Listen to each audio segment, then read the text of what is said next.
Selamat siang. Terima kasih Bapak Ibu sudah berkenan hadir di kegiatan berbagi praktik baik CGP Angkatan 10. Materi yang ingin saya sampaikan, pengimbasan yang ingin saya sampaikan adalah posisi 5 kontrol, guru, dan segitiga restitusi. Sebenarnya tidak hanya posisi kontrol ini tidak hanya bagi guru, tapi untuk orang tua juga bisa dilakukan di sekolah, juga bisa dilakukan di rumah terhadap anak-anak kita. Yang selanjutnya Bapak Ibu bisa kira-kira nih, menurut Bapak Ibu ini hukuman atau konsekuensi? Belum. Yang pertama, menggantikan kertas tugas teman yang telah dicoret-coret. Nah, menurut Bapak Ibu ini termasuk konsekuensi atau hukuman? Jadi ada anak merusak buku temannya, kemudian dia mengganti dengan dia tanggung jawab gitu lah ya. Tanggung jawab. Jadi maksudnya apa? Sepakat ya konsekuensi. Kira-kira benar nggak ya? Kita cek konsekuensi. Ya, makanya saya bilangnya tadi sebenarnya ini adalah sudah kita laksanakan, tapi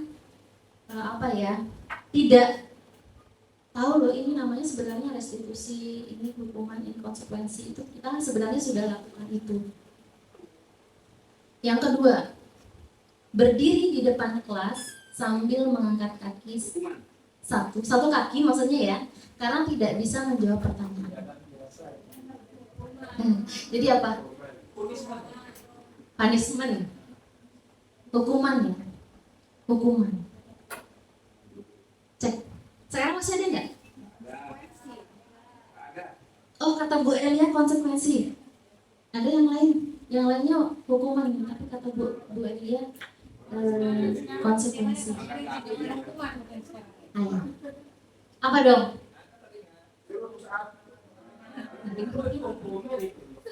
Hukuman ya. Kita cek. Ada kuncinya kok. Hukuman. Iya. Boleh dong hukum sekarang ya? Kita cek nanti. Boleh nggak ya menghukum? Yang ketiga, murid diminta untuk push up 15 kali karena tidak menggunakan masker di sekolah. Jadi mungkin pada saat beberapa tahun yang lalu yang kita masih oh ada ya Pak ya?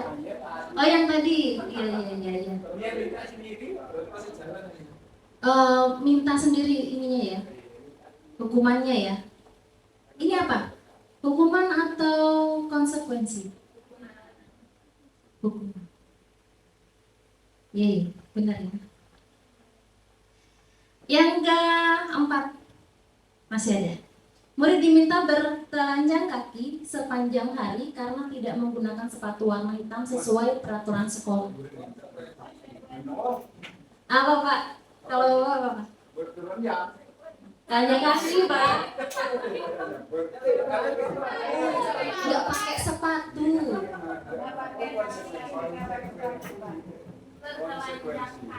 Konsekuensi atau hukuman? Cek. Konsekuensi, karena kan di sana sudah ada tulisannya sesuai peraturan sekolah, artinya sudah ada kesepakatan di sana, keyakinan anak-anak bahwa ada peraturan pakai sepatu warna hitam. Dia melanggar. Masih ada nggak ya? Cek. Oh masih ada. Satu lagi. Kehilangan 10 menit jam istirahat untuk mengerjakan tugas karena terlambat datang dan tertinggal pelajaran selama 10 menit. Konsekuensi. Betul, konsekuensi. Nah, mari. Udah dijawab langsung ya. Mari kita cek. Hukuman. Hukuman, konsekuensi, dan restitusi. Yang pertama, pada konsep hukuman murid tidak diajak berdiskusi dalam pemecahan masalah, hanya guru yang menentukan. Akhirnya murid tidak belajar makna di balik tanggung jawab. Jadi setiap ada siswa yang dihukum atas apa yang telah dia perbuat, sebenarnya kan hukuman itu berasal dari guru. Begitu ya Pak Made ya? Kan contohnya tadi, karena memang tadi pas kebetulan saya ada di ruangan ini, Pak Made sedang menghukum salah satu siswa, beberapa siswa bahkan. Iya, karena beberapa siswa tidak menggunakan kelengkapan sekolah, atribut sekolah. Jadi dari dasi, kemudian sepatu, kaos kaki. Kebanyakan kalau anak-anak kita kaos kakinya yang pendek, itu yang perempuan ya. Iya, iklan. Tidak apa-apa. Kok enak juga ada yang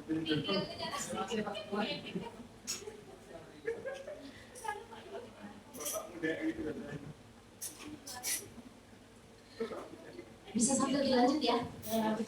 Nah, kalau hukuman itu, Bapak Ibu gurunya yang memberikan hukuman. Jadi apa yang harus dilakukan oleh siswa itu diberikan oleh gurunya. Siswa tidak tahu nih mau diberikan hukuman apa. Nah itu kalau hukuman. Kalau konsekuensi, erat kaitannya dengan akibat yang akan kita terima dari suatu perbuatan. Artinya kalau konsekuensi itu kan siswa juga tahu nih. Iya, siswa juga tahu karena sudah ada kesepakatan di awal. Iya, kalaupun seandainya nih di awal tidak ada kesepakatan, belum ada kesepakatan atau keyakinan kelas, maka di saat itulah ditanyai si anak nilai-nilai mana yang baik, yang bisa dijadikan acuan. Kemudian restitusi, kalau restitusi itu berfokus pada solusi atau pemecahan masalah yang bisa dilakukan fokusnya bukan pada masalah. Jadi si anak itu diajak mencari solusi dari setiap permasalahan yang timbul akibat dirinya sendiri.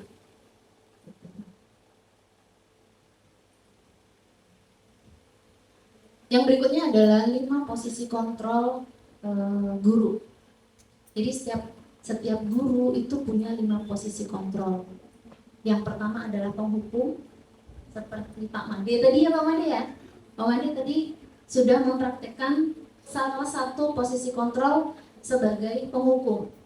Kemudian yang kedua, pembuat rasa bersalah.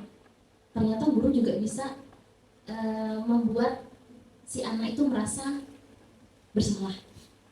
Yang ketiga, sebagai teman. Nah ini banyak sih guru-guru kita yang menganggap murid kita itu sebagai teman, tapi tetap ada batasannya. Yang keempat adalah sebagai pemantau, kemudian yang kelima adalah manajer. Jadi sebenarnya dari kelima ini tujuan kita yang paling utama adalah supaya kita sebagai guru bisa menjadi posisi kontrol yang kelima, yaitu sebagai manajer. Cuma untuk menjadi sebagai manajer, posisi kontrol sebagai manajer ini butuh waktu yang lama, butuh latihan, butuh terus dilatih untuk bisa mencapai posisi sebagai manajer. Nah ini adalah 5 posisi kontrol. Yang pertama motivasi. Motivasinya adalah menghindari hukuman, sana kemudian identitas gagal. Di sana kan ada penghukum, pembuat rasa bersalah, itu dikelompokkan ke dalam menghindari hukuman. Jadi kemudian yang berikutnya posisi kontrol teman, sebagai teman dan juga sebagai pemantau. Siswa itu motivasinya mengharapkan imbalan atau ketergantungan dengan orang lain. Karena kan teman nih, jadi siswa menganggap kita sebagai teman, kan teman, begitu ya. Kemudian posisi yang terakhir adalah sebagai manajer. Motivasinya apa? Menghargai diri sendiri, siswa itu sendiri. Guru berbuat ketika guru pada posisi penghukum, guru berbuat apa? Menghardik, apa ya? Membentak gitu ya bahasanya ya, menghardik, kemudian nunjuk-nunjuk, nyindir, menyakiti. Roasting, masuk nggak roasting? Enggak deh kayaknya ya. Itu mungkin nanti di posisi pemain, gurunya yang di roasting.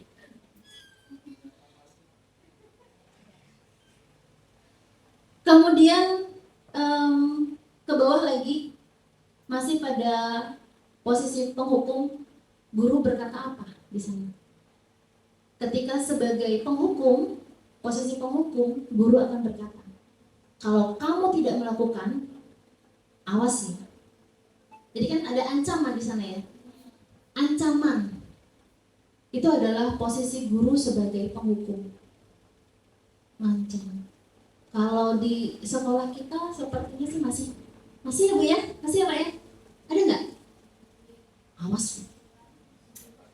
Pokoknya keluar kata awas lu. Itu sudah mengancam. Nah, artinya apa? Di sekolah kita setidaknya masih ada yang guru sebagai penghukum. Sebagai penghukum Pak. Lalu hasilnya bagaimana? Siswa akan memberontak, kemudian menyalahkan orang lain, dan bahkan berbohong.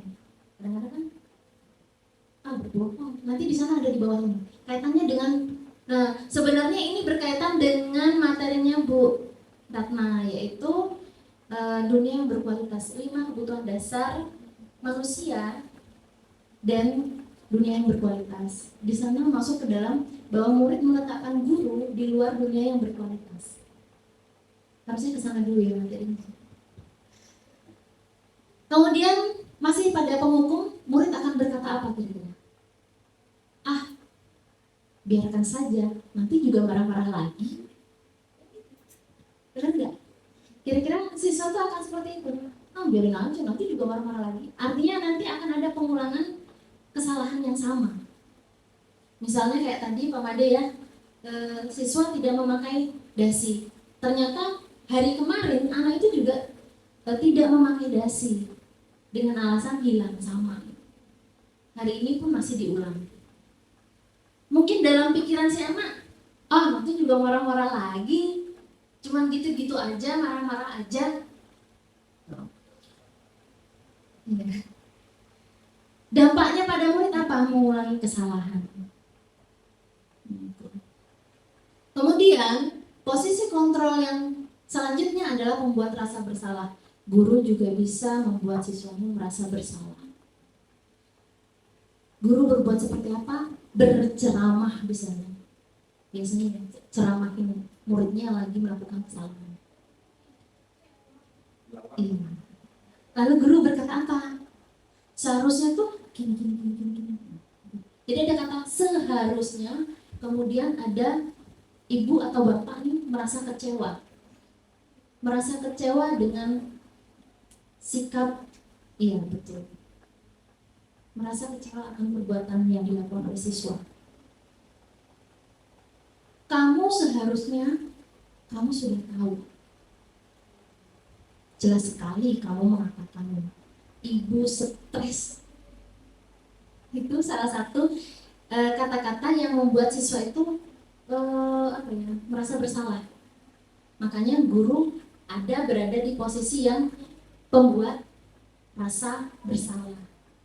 Ibu kecewa sama kamu. Kemudian hasilnya apa? Siswa akan menyembunyikan, kemudian berbohong. Itu bukan menyembunyikan, salah itu. Menyembunyikan kemudian berbohong. Kaitannya dengan dunia berkualitas nih. Murid meletakkan guru dalam dunia berkualitas. Jadi masukkan ke hati gitu mereka itu ya. Omongannya guru itu dimasukkan ke hati. Murid akan berkata apa? Kalau udah dibuat merasa bersalah ya pasti minta maaf kan. Maafkan saya Pak, maafkan saya Bu. Dampaknya merasa rendah diri. Ada dampak negatifnya. Kalau dampak positifnya ya disiplin positif tapi jangka pendek, tidak jangka panjang. Kemudian posisi kontrol yang ketiga sebagai teman. Ini banyak nih, banyak guru sebagai teman posisi kontrolnya. Guru berbuat apa? Membuat alasan-alasan tertentu untuk muridnya. Tapi ya harapannya di sini posisi kontrol teman dari teman-teman guru di sini positif ya. Kalau yang ini kan contohnya negatif nih. Membuatkan alasan-alasan untuk muridnya. Contoh perkataan gurunya, ayolah lakukan demi ibu. Itu teman tuh, menganggap teman. Masa kamu tidak mau? Kemudian apa lagi tuh? Ingat tidak ibu pernah bantu apa misalnya gitu ya. Itu sebagai teman. Hasilnya apa? Siswa akan ketergantungan, selalu bergantung pada guru tersebut. Kaitannya dengan dunia berkualitas, murid meletakkan guru sebagai orang yang sangat penting di dunia berkualitas, di dunianya gitu maksudnya ya. Jadi karena bergantung kepada guru itu, akhirnya apa ya? Siswanya menganggap bahwa gurunya adalah sangat penting bagi dirinya, akan selalu membantu. Kalau seandainya nih siswa ada yang terlambat ketemu dengan guru yang selalu membantu, udah kamu masuk aja, nanti masalah absen ibu yang urus. Nah itu kan sebagai teman, guru sebagai teman, posisi kontrolnya sebagai teman. Murid akan berkata apa? Saya pikir, nah ini ketika tidak membantu nih, guru tidak membantu. Saya pikir bapak atau ibu teman saya, ternyata kayak gini. Jadi ketika ini ada nggak sedikit ya siswa kita itu yang curhat dengan wali murid, dengan guru yang dirasa nyaman oleh dia, tapi nggak bisa jaga rahasia. Mudah-mudahan di sini nggak ada ya. Nggak bisa jaga rahasia. Oh ternyata ibu guru kayak gitu, kan gitu ya tanggapannya. Kemudian dampaknya apa pada murid? Lemah, kemudian tidak mandiri dan selalu ketergantungan. Oke, yang keempat, posisi kontrol yang keempat adalah sebagai pemantau. Kita memantau, selalu ini kalau ini. Guru berbuat apa? Menghitung dan mengukur kesalahan sesuai dengan peraturan yang ada. Kalau yang namanya lembaga kan pasti ada peraturan yang harus dipatuhi. Guru berkata apa? Apa peraturannya? Pasti acuannya adalah aturan yang sudah ditetapkan. Hasilnya, siswa akan menyesuaikan diri. Kalau diawasi, kalau nggak diawasi, orang nggak kelihatan, orang nggak ketahuan, ya udah lewat aja kan gitu. Itu artinya masih belum dari dalam dirinya siswa untuk mentaati peraturan itu.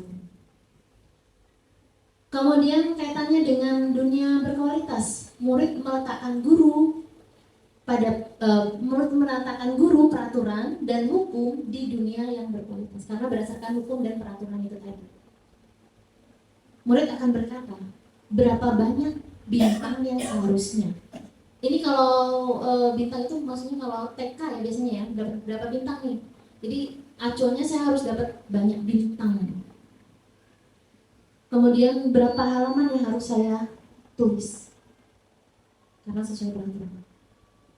Dampaknya menitik beratkan pada sanksi atau hadiah untuk dirinya bukan dirinya. Kemudian yang kelima adalah sebagai manajer. Guru berbuat apa? Mengajukan pertanyaan-pertanyaan. Jadi ketika siswa mendapatkan masalah atas perbuatannya, maka guru tidak akan mencari siapa yang salah, tapi nanti akan kita bahas lagi gitu. Mengajukan pertanyaan-pertanyaan. Kemudian guru akan berkata apa? Apa yang kita yakini. Maksudnya di sini adalah keyakinan kelas, keyakinan sekolah yang sudah dibuat sebelumnya.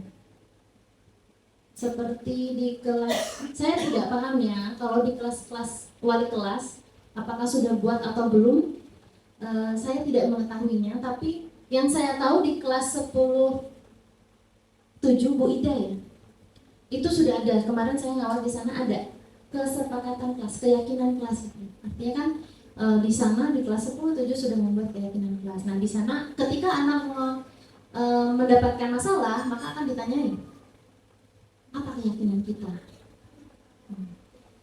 Apa yang bisa kau kerjakan untuk memperbaiki masalah ini? Jadi anak disuruh cari solusi sendiri. Gurunya hanya bantu nuntun ke arah mana yang lebih baik. Hasilnya apa? Menguatkan pribadi. Kaitannya dengan dunia berkualitas, murid meletakkan dirinya sebagai individu yang positif dalam dunia berkualitas. Jadi nggak ada kaitannya lagi dengan guru, tapi ke pribadinya masing-masing. Murid berkata, apa bagaimana caranya saya bisa memperbaiki keadaan ini ketika mendapatkan masalah ya. Jadi siswa itu tanya, gimana sih caranya menyelesaikannya? Gitu. Bukan gurunya yang mencari solusi, tapi siswa itu sendiri yang mencari solusi. Dampak pada murid apa? Mengevaluasi diri, bisa mengevaluasi diri. Kemudian siswa akan bertanya lagi bagaimana caranya. Guru akan menuntun lagi. Kurang lebih seperti itu. 5 posisi kontrol pada guru. Kalau menurut Bapak Ibu, yang masih ada pada diri kita itu yang mana nih yang paling banyak dan yang paling dominan? Penghukumkah, pembuat rasa bersalah, sebagai teman, pemantau, atau manajer? Kira-kira yang mana yang paling dominan dalam diri kita? Kalau saya masih di penghukum dan pembuat rasa bersalah, jujur saya nih Pak. Lebih sering ke pembuat rasa bersalah kalau saya. Gitu.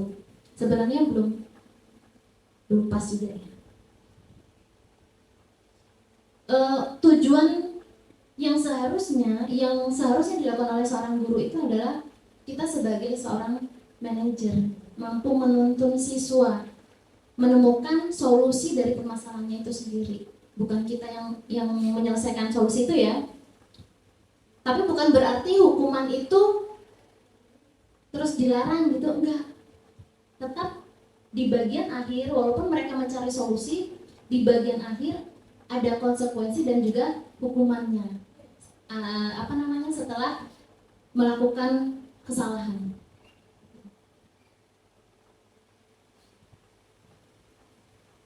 Apa ya? Apa di sini tanyanya Pak? Saya kecewa sekali dengan kamu. Kira-kira ini apa? Pembuat rasa bersalah. Kecewa ya, ada kata-kata kecewa. Saya kecewa dengan kamu. Jawabannya apa? Cek. Pembuat rasa bersalah. Bapak Ibu mah pintar. Gara-gara kopi ya. Yang kedua, aku bosan belajar mewarnai terus di dalam kelas. Oh, kalau ini, karena kan di awal rencananya adalah Bu Tri duluan, Bu Tri datang duluan, kemudian saya. Ini karena terpisah, jadi nggak nyambung. Aku bosan belajar mewarnai terus di dalam kelas. Ini kebutuhannya apa? Kebutuhan sana. Kebutuhan kebebasan. Nah, ini di materi yang di Bu Ratna. Ibu kejar aku karena ibu guru sayang aku. Ini TK ya? Ya Bu Anis ya? Ibu kejar aku karena ibu guru sayang aku. Kalau ini kebutuhan cinta dan kasih sayang.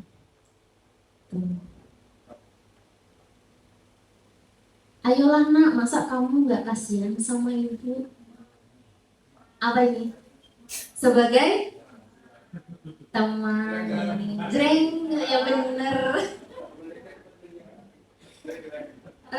Apa ya Pak ya, tetap kalau menurut saya walaupun sebagai teman tetap ada batasan sih Pak. Begitu nggak Pak? Iya, tetap ada. harus ada batasan. Repot nanti kalau nggak ada batasan.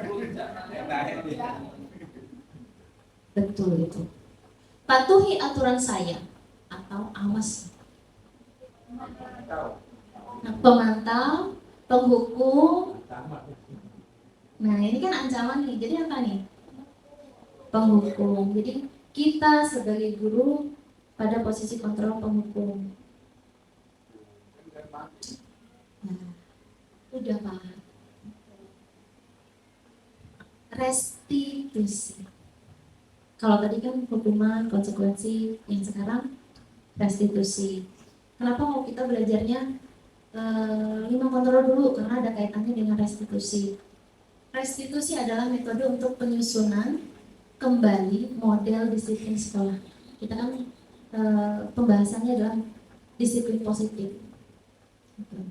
Restitusi berfokus pada solusi atau pemecahan masalah yang bisa dilakukan bukan pada masalahnya.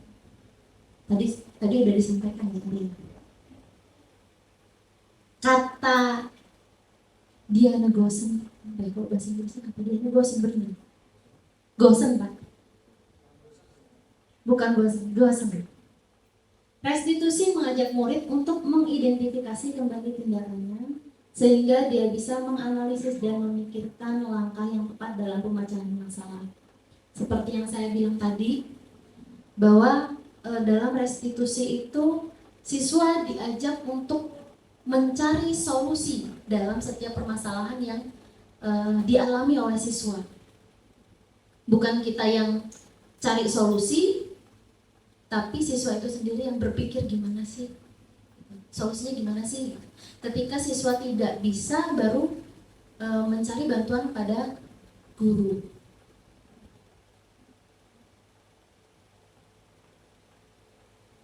Ada 6 landasan filosofi. Yang pertama adalah, ini landasan filosofi dari restitusi ya maksudnya ya. Yang pertama, kesalahan adalah hal yang normal. Kalau normal itu wajar nggak sih Pak? Bu? Wajar ya? Cuman mungkin kesalahannya berat dan tidaknya itu ya pengukurannya ya. Jadi sebenarnya setiap manusia pasti melakukan kesalahan, entah itu yang disengaja maupun yang tidak disengaja. Landasan filosofinya satu adalah itu, bahwa kesalahan itu normal. Yang kedua, setiap manusia tahu jika berbuat salah. Saat kita berbuat salah, sebenarnya kita tahu. Sekali kita berbohong, akan terus berbohong untuk menutupi kebohongan-kebohongan yang sebelumnya. Biasanya begitu. Benar nggak Pak? Pak Prapto? Bahasanya seperti itu. Iya. Oh, gimana? Kok nanya uangnya teko? Oh.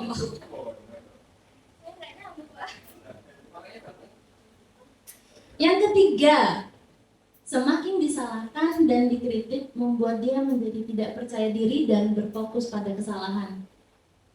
Kalau semakin dikritik, semakin fokus pada kesalahan, bukan fokus pada penyelesaian masalahnya. Landasan yang keempat, proses dari restitusi menguatkan setiap individu karena diri sendirilah yang menyelesaikan dan memperbaiki kesalahan. Kemudian yang kelima, proses restitusi membuka banyak kesempatan bagi setiap murid untuk meraih sukses pertamanya, merasa dihargai dan lebih terbuka untuk percaya pada diri sendiri juga orang lain. Yang keenam, individu yang tumbuh dalam proses restitusi menjadi lebih mengerti bahwa kesalahan adalah hal yang biasa. Ya, memang kesalahan kan hal yang biasa yang kita lakukan. Tapi jangan dibiasakan. Ya enggak? Ya memang kan kesalahan hal yang biasa dilakukan, tapi jangan dibiasakan. Benar nggak sih? Kok jadi ragu? Sehingga dia pun akan melakukan proses restitusi pada orang sekitarnya. Jadi kalau sudah biasa dengan proses restitusi yang dia lakukan, dia akan melakukan proses restitusi kepada orang di sekitarnya. Artinya memberikan dampak yang baik juga kepada orang sekitar.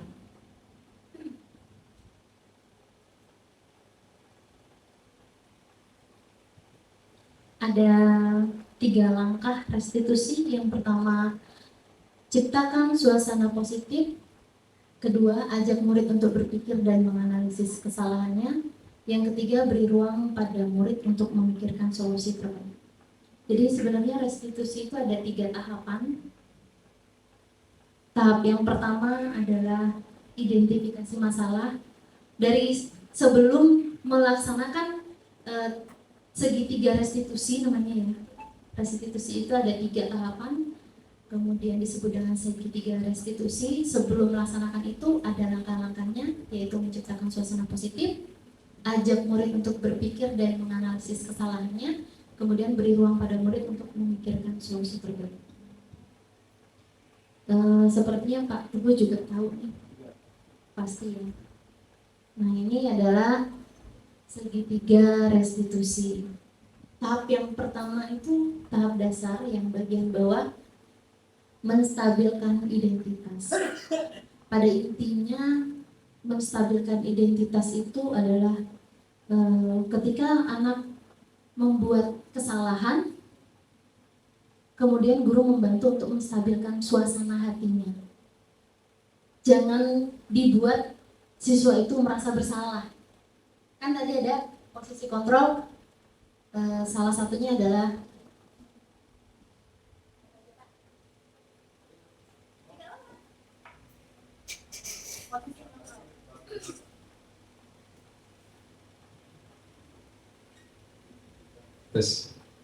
baik, terima kasih. Sedikit memberikan ulasan ulang bahwasanya guru sebagai tim posisi kontrol tadi sudah dijelaskan banyak oleh Bu Nilu, bahwasanya kita diarahkan yang lebih baik itu adalah sebagai posisi manajer. Karena disinilah hal yang paling dirasa oleh siswa itu selain sebagai teman, sebagai teman sejawat, bukan sebagai penghukum, tapi siswa merasa dilindungi dan merasa dihargai. Jadi itu inti dari 5 kontrol ini. Jadi kalau kita menggunakan 5 kontrol yang pertama, jelas anak itu kan merasa menjadi seorang musuh, tidak pernah merasa nyaman. Kemudian yang kedua, merasa akan selalu diawasi dan seterusnya. Kalau kita sebagai manajer, anak akan semakin merasa kalau dia mau melakukan kesalahan, tapi tidak merasa disalahkan. Dan tadi barusan menyelesaikan masalah tadi, anak mempunyai solusi dari kesalahan yang dilakukan. Yang saya dari kemarin tuh melakukan kesalahan yang sama, yaitu tidak menggunakan kaos kaki, kemudian tidak menggunakan dasi, sabuk, itu kayak sama. Nah tadi setelah saya praktekkan, alhamdulillah anak itu merasa bersalah dan juga mau memperbaiki untuk saat itu juga akan berubah.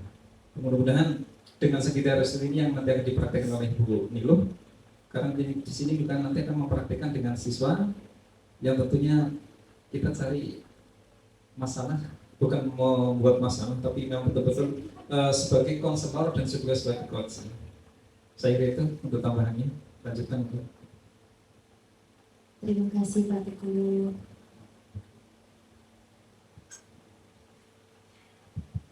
Kita lanjutkan. Yang pertama adalah sisi 1, yang bagian bawah tadi ya, menstabilkan identitas. Bagian dasar dari segitiga bertujuan untuk mengubah identitas anak dari orang yang gagal karena kesalahan menjadi orang yang sukses. Anak yang melanggar peraturan karena sedang mencari perhatian adalah anak yang sedang mengalami kegagalan dan juga ingin memenuhi kebutuhan dasarnya. Tergantung apa yang ingin dipenuhi, kebutuhan apa yang ingin dipenuhi, apakah kesenangan, kebebasan, atau penguasaan. Dia mencoba untuk memenuhi kebutuhan dasarnya, namun berbenturan, jadi terkena masalah. Ya. Kalau kita mengkritik dia, maka kita akan tetap membuatnya dalam posisi gagal. Kemudian kalau kita ingin menjadi reflektif, maka kita harus meyakinkan si anak. Dengan kata-kata yang bagaimana? Meyakinkan anak.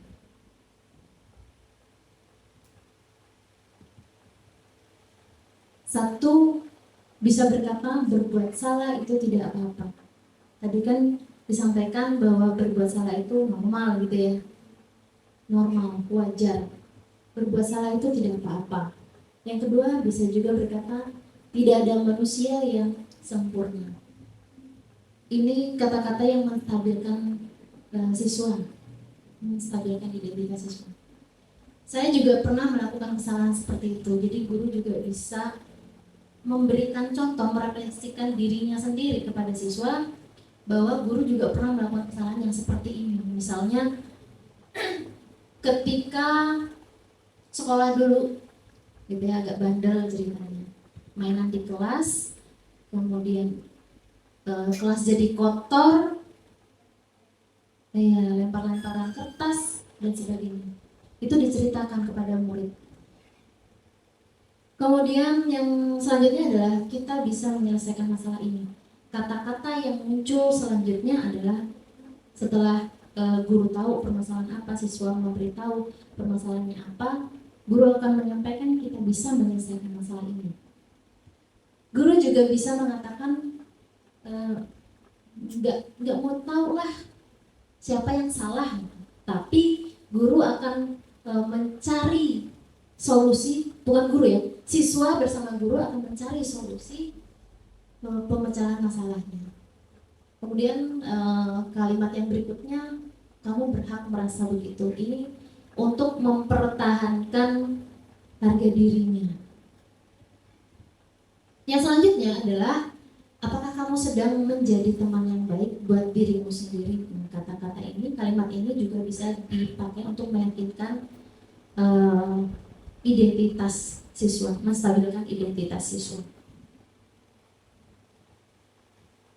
Kemudian sisi yang kedua yaitu validasi tindakan yang salah. Jadi guru setelah mengetahui apa yang terjadi, kemudian menstabilkan identitas siswa, menstabilkan siswa, yang selanjutnya adalah memvalidasi kesalahan. Menurut teori kontrol, semua tindakan manusia, baik atau buruk, pasti memiliki maksud atau tujuan tertentu. Seorang guru yang memahami teori kontrol pasti akan mengubah pandangannya dari teori stimulus respon ke cara berpikir proaktif yang mengenali tujuan dari setiap tindakan. Kita mungkin tidak suka sikap seorang anak yang terus-menerus merengek, tapi bila sikap itu mendapat perhatian kita, maka itu lebih memenuhi kebutuhan anak tersebut. Biasanya itu adalah kebutuhan dasar, yaitu kasih sayang, cinta dan kasih sayang yang dia butuhkan. Kalimat-kalimat di bawah ini mungkin terdengar asing buat guru, namun bila dikatakan dengan nada tanpa menghakimi akan memvalidasi kebutuhan mereka. Ini kalimatnya. Padahal kamu bisa melakukan yang lebih buruk dari ini ya. Artinya gini, ketika anak melakukan kesalahan segini, maka guru akan berkata, padahal kamu bisa melakukan yang lebih buruk lagi. Oh iya Pak, untung aja saya nggak melakukan yang lebih buruk lagi. Maka siswa pasti akan berkata begitu. Kemudian yang kedua, kamu pasti punya alasan mengapa melakukan hal itu. Setiap tindakan pasti punya alasan. Ya, kita pun seperti itu kan ya. Tindakan kita pasti ada latar belakang. Yang ketiga, kamu patut bangga pada dirimu sendiri karena kamu telah melindungi sesuatu yang penting buatmu. Menjaga harga dirinya, ya, bisa. Kemudian yang selanjutnya adalah kamu boleh mempertahankan sikap itu, tapi kamu harus menambahkan sikap yang baru. Maksudnya di sini adalah sikap mempertahankan diri, tapi dengan cara-cara yang kurang pas. Guru akan memberikan kalimat begini, harus menambahkan sikap yang baru. Sikap yang baru ini adalah sikap yang lebih positif dari yang telah dia lakukan. Bapak Ibu boleh minum kopinya? Habis ya. Biar nggak ngantuk.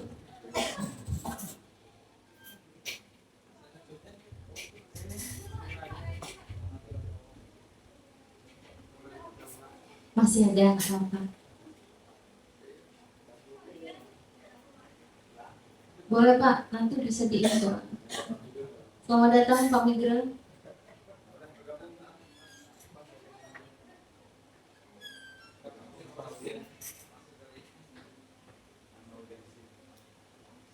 Baik, yang selanjutnya adalah restitusi. Restitusi tidak menyarankan guru bicara ke murid bahwa melanggar aturan adalah sikap yang baik. Tapi dalam restitusi guru harus memahami alasannya. Alasan setiap tindakan yang dilakukan oleh murid. Dan paham bahwa setiap orang pasti akan melakukan yang terbaik di waktu tertentu.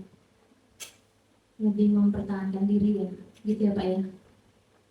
Sebuah pelanggaran aturan seringkali memenuhi kebutuhan anak akan penguasaan atau power, walaupun seringkali bertabrakan dengan kebutuhan yang lain, yaitu kebutuhan akan kasih sayang dan rasa diterima. Kalau kita tolak anak yang sedang berbuat salah, dia akan tetap menjadi bagian dari masalah. Namun bila kita memahami alasannya melakukan sesuatu, maka dia akan merasa dipahami. Intinya sih kita sebagai guru harus berusaha untuk memahami siswa. Sulit sih sebenarnya ya, tapi kita berusaha untuk bisa itu.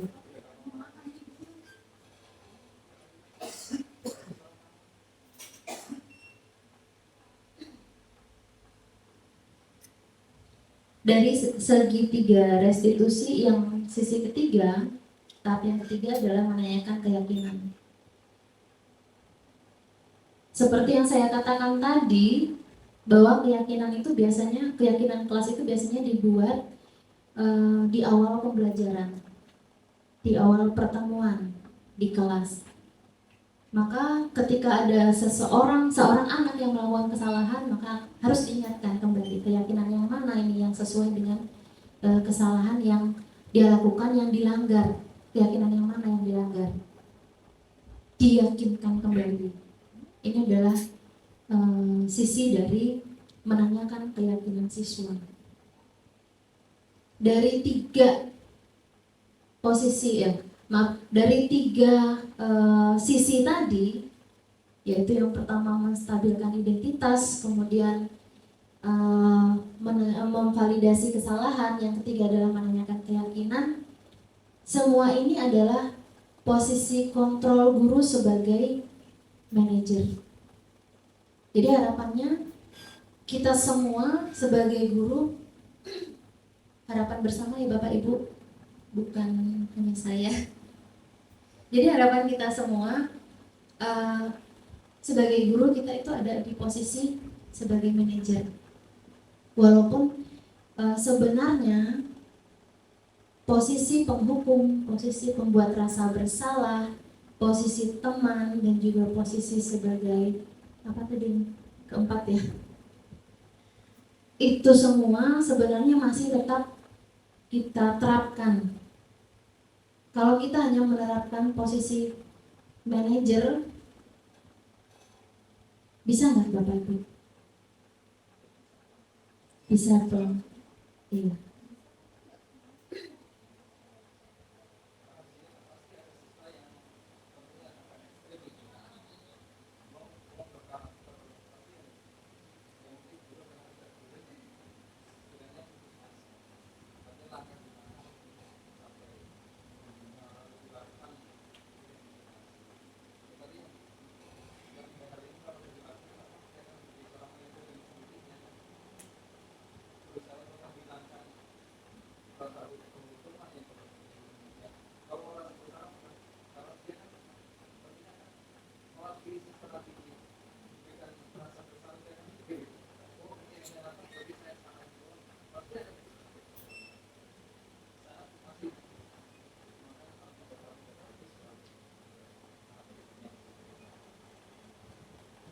kecil banget ya Pak ya. Nah ini kembali ke yang tadi, posisi diri sebagai manajer. Sebagai manajer. Jadi harapannya kita semua kita bisa berada di posisi sebagai manajer, walaupun sebenarnya agak butuh waktu lama ya. Butuh waktu lama, tidak bisa instan seperti membuat mie instan. Iya, membuat mie instan aja butuh proses, apalagi yang lain.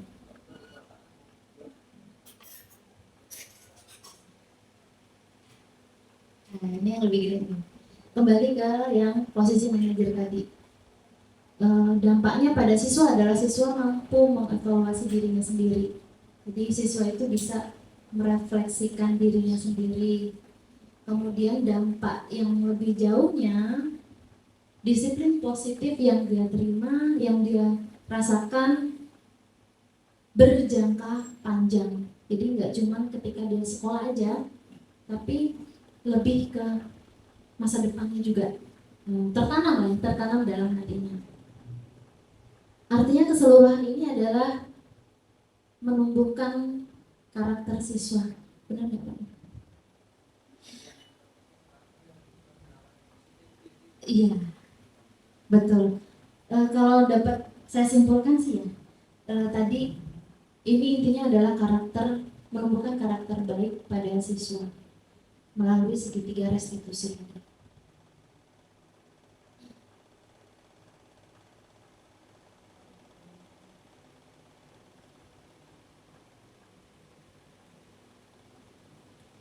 Bapak Ibu ada video sedikit. Kira-kira ini adalah salah satu contoh dari penerapan segitiga restitusi. Bapak bisa nyambung nggak Pak?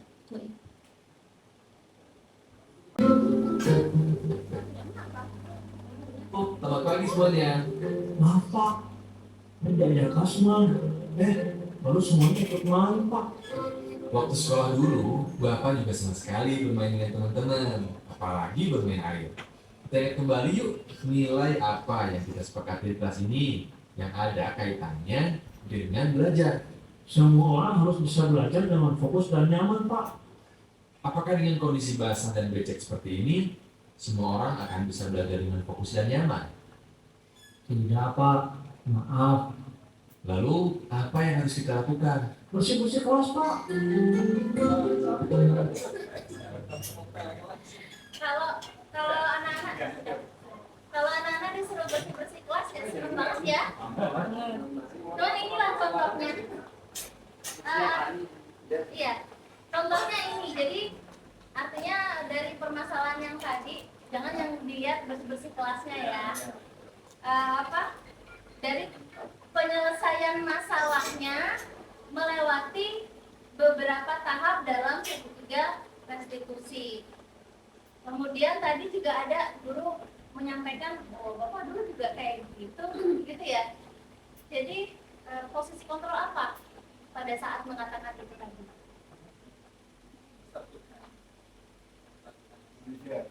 Posisi kontrolnya? Kan Bapak juga sebagai teman enggak? Kan nggak sebagai teman. Bapak dulu juga gitu. Dulu juga seperti itu. Ya. Nah, ketika itu adalah Mas Fadil kan identitas siswa itu tidak membuat siswa itu merasa bersalah karena diberikan cerita bahwa guru juga dulu pernah membuat kesalahan yang seperti ini.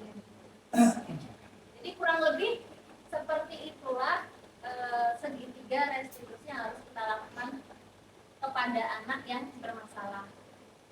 Cuma pertanyaannya Bapak dan Ibu, setiap permasalahan itu apakah harus melalui 3 tahap segitiga restitusi atau tidak? Bapak boleh melewati beberapa tahap atau harus 3-tiganya? menurut gimana?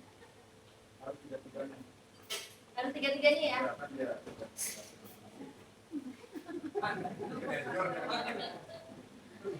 Boleh Pak, di mana aja di sini jadi audiensnya jadi lebih banyak nih.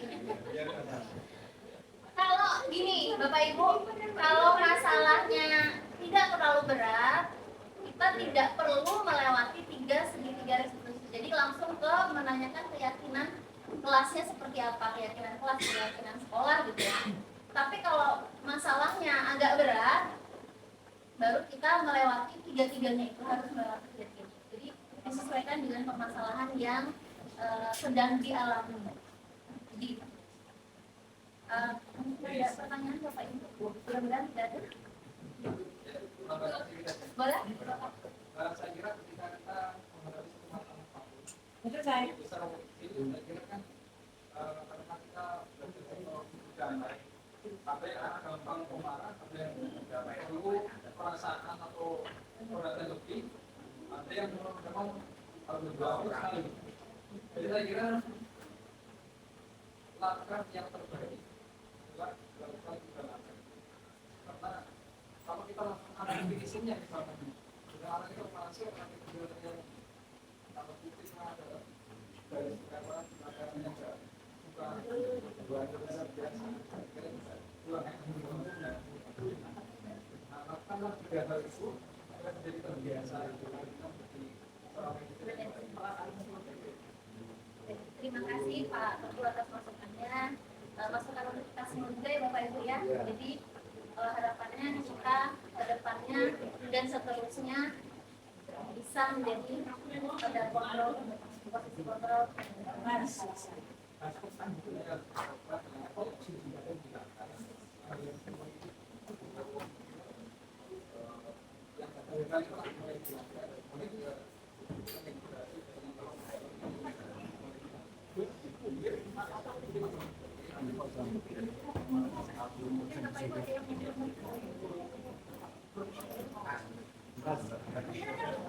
Ya, sama-sama. Baik, terima kasih dari saya. Terima kasih telah hadir. Ada saya akhiri selamanya. Sorry.